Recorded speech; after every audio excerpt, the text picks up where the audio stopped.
So here we are in the catacombs of the Venetian with Team Canik. Woo! My guys! Oh yeah. Yeah, yeah. 2022 Shop Show! We're all the national champion, Nils, Jonasson. Next up, Frank Shu. Yeah. Can't beat that. And the latest and greatest, Canik Rival.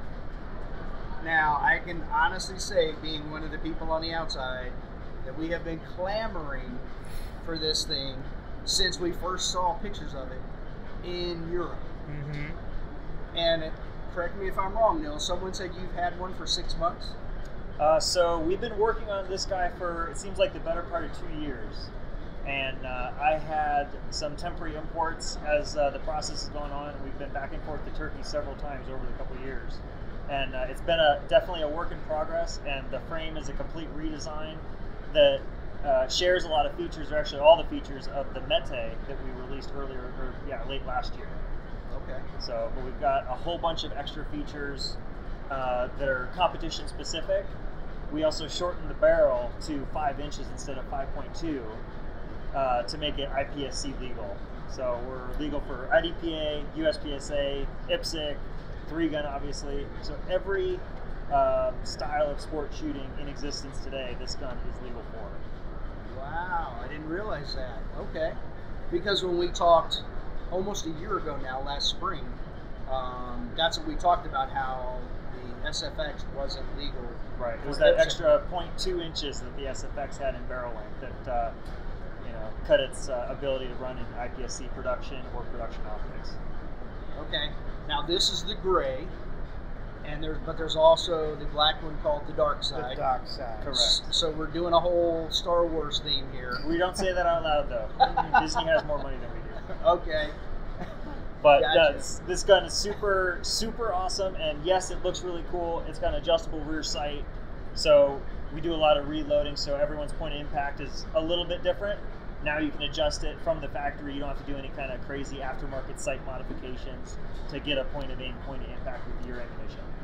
Now, is that the tool I saw in the picture that comes with it? Is it the sight tool, or? So the toolkit that comes with it that looks like a little mini Canik has all of the aftermarket parts, or not the aftermarket parts, like the magazine release extensions, things like that, and all the small screws for optics plates and the mag release, the extended slip-on the Magwell that's included with the gun. The screw for that is in there as well. So everything's self-contained in that one small little package. Okay, so that replaced that little clear plastic box. Correct. Yes, now, exactly. right in the picture right above that, there looks like there's a screwdriver-looking thing. So that is a punch. So another thing that okay. the Mete line incorporated, so the new frame design incorporates an easy in, easy out push pin design for a full takedown disassembly. So there's no, so instead of having the old TP9 small specialty tool to take down the pin here, right? There's a punch included with the kit, and you do a full disassembly with nothing but a punch. Get out of here. Yep. Yeah. So read the manual. Don't do without reading the manual. Right. But yeah, it's way easier, and it's a single tool disassembly.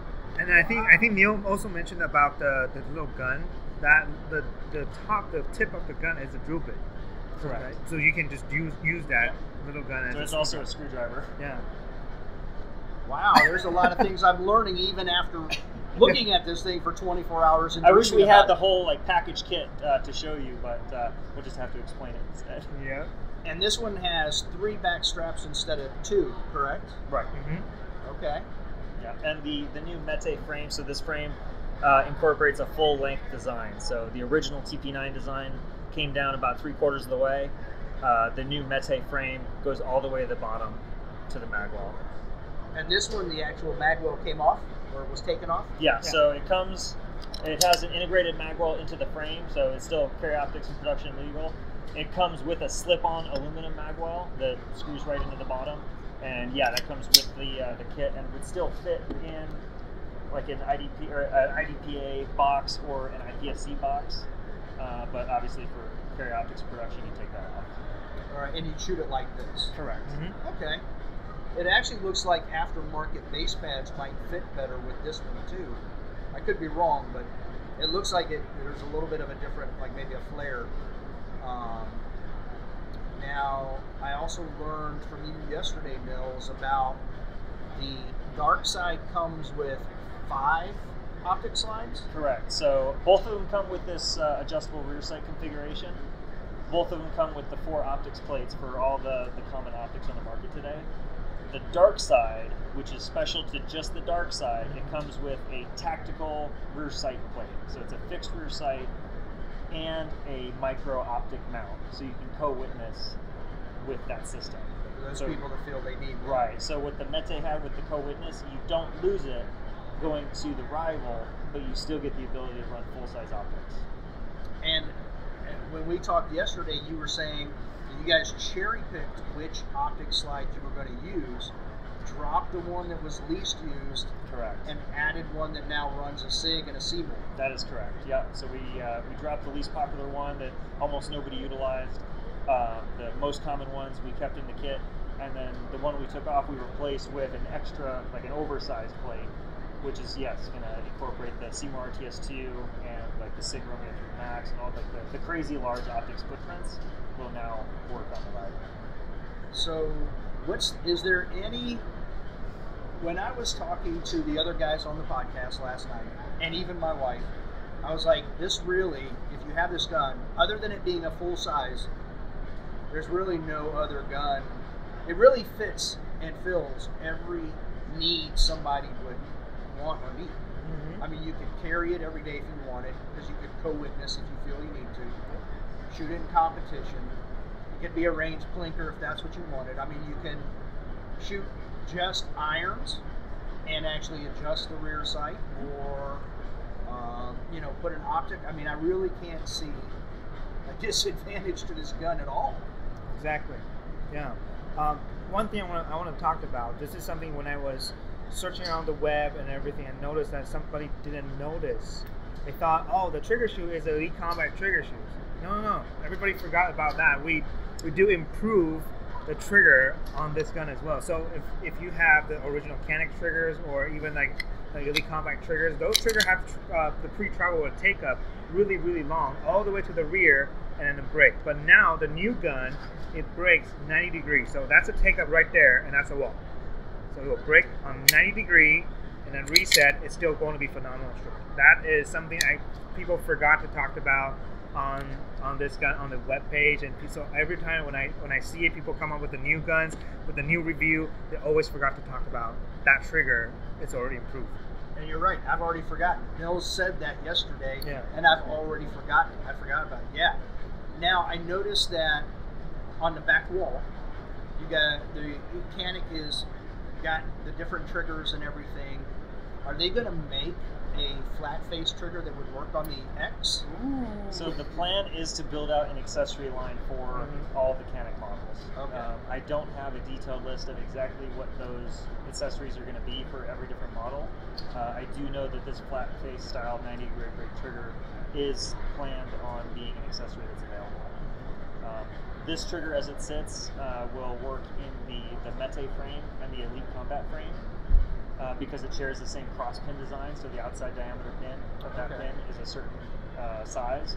The TP9 frame utilizes a slightly smaller diameter pin, so this would be too large for that. So it wouldn't work in the TP9 frame, it would work in the Elite Combat and the Mete frame. Wow, okay. So if and when that happens, it would be a direct drop-in. They could probably do a TP9 style or size trigger with the same dimensions, same functionality. But I haven't seen one of those yet. Okay. Now, Frank said his competition gun's gonna be the gray one. Are you shooting gray or black? You know, I really like the gray, but the black is growing on me, so I don't know. Maybe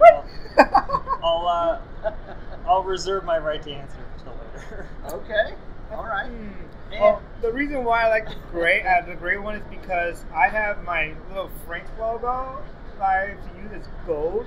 And all of my base pad are gold. That's why when I see the gold, I'm like, yes, this is my color. You're color matching, yeah. No, that's why. That's a good reason. Yeah. I like the gray, so I definitely like it. Now, when I was talking to Frank just before we came in here, I was talking to him about Area 8. You shot Thursday, right? Yes. Yeah, and I shot Friday. It was like 960 degrees with 770% humidity. Wasn't that bad? Okay, 940. Oh my God. It was only 940. But I told him, I said, that's the first time I've never used chalk, never bought chalk, never needed it. Mm-hmm. That's the only time in that undercover port down below, I was struggling on the SFX slide to grab it. When I was messing with this, it's so, what do I want to say? Aggressive? There you go. Yeah. The cuts are so aggressive. I don't feel like there's any way I would have had any issues with this slide in comparison. Right. I kind of want to add on top of the aggressive part. Yeah, it is aggressive, but again, it's not sharp. No, not sharp that's at all. The part, yeah. But they're just wider. The cuts are wider and deeper, so you can get a better bite on the slide with your hand. Yes. Yeah. And I like that they still have that narrow portion right up there by the front sight. It makes it's an easy spot to grab and pull back. But when I was doing that, my hand was sliding on the slide because they were so sweaty. Right. Whereas with this one, I feel like at least I would have something to bite onto. So I definitely like the aggressiveness of it. It's very, very nice, but not, like you said, it's not a shark. It's just something beefier that you can really kind of grab onto. With that being said, gray, maybe a black, it's growing on you. Or maybe a gray. Maybe one of each. I don't know. So I would. figure it out. I got one for each of you. Doc Holliday out there. Yeah. I think I can get one or two. That would be all right. I was just talking to the Williams sisters. They've got like 30 events that they're going to. There's 3 months in there where they're gone every weekend of the year. All right. What are your calendars looking like this year? Well, I guess start with me first. All right, I'll go. I don't want to put you on the spot. So right now, I have between 18 and 20 events, like hard scheduled. And there's a little bit of like ebb and flow with some matches will conflict with more important matches that'll pop up, and then some have like interesting COVID restrictions or something like that where it makes it more of an issue to travel. But right now it's hovering around like 18 to 20 for me, and that includes like production nationals, carry optics nationals for USPSA, IDPA, carry optics nationals. I'm actually shooting 2-gun nationals for fun this year, as well as multi-gun nationals. So limited or open? So limited and open is paired with. Well, I mean for 2-gun. I'm sorry. Oh, limited. Okay. For sure. So no dots at all. All irons. Iron sights. That's So what I'm pretty sure the limited in 2-gun is iron sights or optics on the pistol determines your division. The rifles are their own thing. Like it's kind of like a tactical, whatever you want kind of thing for the PCC. Okay. But yeah, iron sights. I like iron sights. I'm an iron sight guy. Yeah. I think you're an anything kind of guy. I don't think is there anything you really can't shoot? I could probably do with shooting a little more accurately sometimes. Dart gun. Other than that. I don't know about that. Me. My schedule is going to be very interesting this year. In March, I'm going to travel to Taiwan to visit my family, but at the same time, I'm going to shoot some airsoft IDPA and also IPSC over there. That's going to be the first time I'm going to shoot airsoft. And speaking of airsoft, Canik's going to release a airsoft version of the Elite Combat, which is probably already out because it's already on the launch videos, so it's already out. It will be March, and it will be back in April. So I'm probably going to miss up some of the match earlier this year, but I'm going to definitely shoot some area matches, IDPA state championship. Utah's finally going to have one. Going to come. Yeah, have fun. I'll think about it. Yeah. Come on! I'm going to be in Colorado so much. Like, I'll be close to Utah. Yeah, I mean, like August and in September, we'll go down to Colorado for IDPA for sure. It's going to be the same range. So IDPA on me, USPSA, some state, some of the match I would have to be, again, just like Nils, everything's kind of in the air. Not everything is settled down just because the schedule for me is interesting this year. But for sure, airsoft is for sure and done. And then when I come back, then I'll transition to the carry optic gun and continue to shoot some IDPA stuff and USPSA stuff for sure. Carry optic national for sure. That's the fun. Now the list is getting deeper. It's fun. Well, carry optics will be fun because it's a standalone match. Yeah.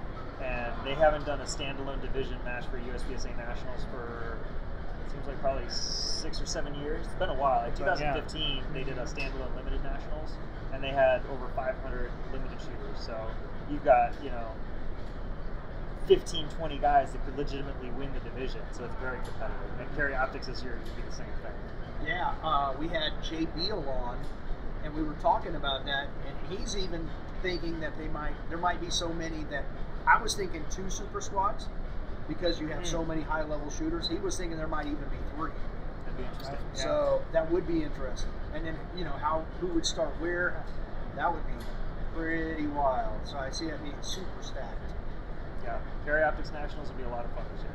I'm looking forward to it. Yeah. What's your most anticipated matchup this year? Of course, Carry Optics Nationals. Is it Carry Optics Nationals? It is. Because it's going to be a fun one. I never shot a standalone one before. That's why it's going to be a fun one. Okay. Yeah, I mean, IDPA is fun, of course, because it's also national, but it's IDPA. Let's just say that. It's IDPA. IDPA is still fun. It's fun. When you're there. Yeah. But just the rule change, like the rule set difference. Yeah. Like as a USPSA shooter, since I do that primarily, it's like, oh no, IDPA. But you get there and you're having fun, just like any match. So. And the stages are different, so they add a bunch of different things. It's kind of like an area 3 match, I guess. Well, so IDPA forces you to shoot a lot more things consciously, which is really tough for a lot of people to think and shoot. So it's an interesting dynamic. It's fun to watch. Yeah. So what is your most favorite match you're looking forward to? I don't know. I have a bunch of answers to this question. I have one in particular. It would be nice to win a Steel Challenge speed shooting world title. Oh, so I'm shooting that match this year, so fingers crossed. Maybe Dave Savigny won't show up out of nowhere and beat me again. But no, so I'm looking forward to that.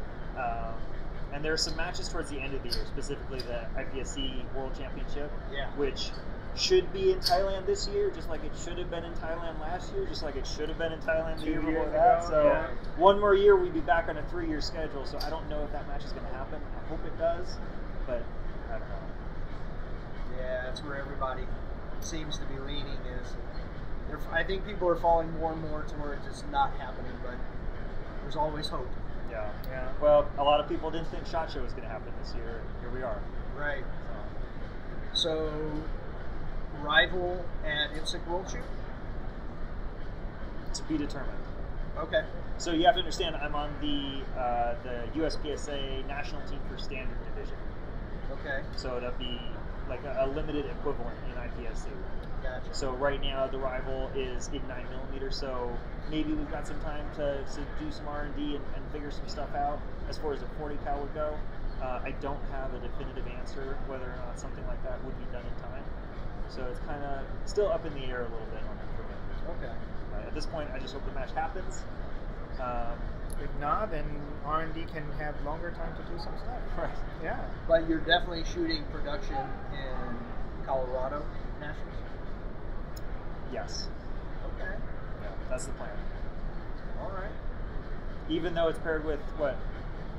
Open and what else? Limited and PCC? PCC, yeah. Okay. Yeah. Yeah, I'll let Mason defend his limited title. I'll defend my production national title. Yeah. It'll work out. That sounds like a plan. Now, where was I going with that? I just had a question and it escaped me. Well, while we're on that topic, the last thing that we didn't go over is the holster that's included with the new Rival kit. So both the gray and the black are going to have a holster that matches it in color, and it's a holster that's actually usable for our type of shooting.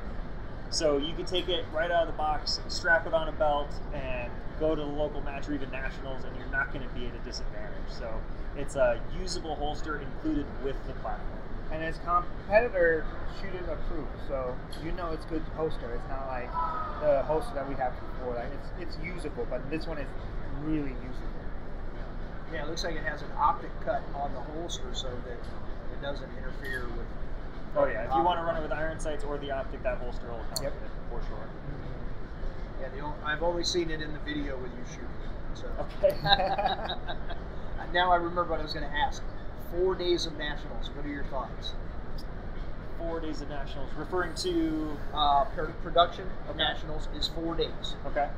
So what are your thoughts on a 4-day national? So are they running where everyone shoots 4 days? So it's like I think Thursday, staff Friday, is Saturday, like Sunday? 2 or 3 days. Okay.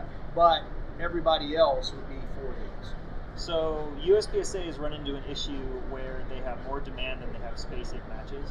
So I think the 4-day schedule is to alleviate just that demand issue. Like they have more supply because they have a 4-day schedule, right? So they have more slots available for competitors. So I think that helps them increase the capacity of the match. So from that perspective, I'm all for it, right? Like I want as many people to shoot nationals as they can. From a competitor standpoint, it's a little rough spending that many days in one location, but it doesn't sound like they're really light days. Like there's a bunch of shooting all 4 days because it's going to be like a 25 or 30 stage match. Yeah. It's a legit match. It's a big deal for nationals this year.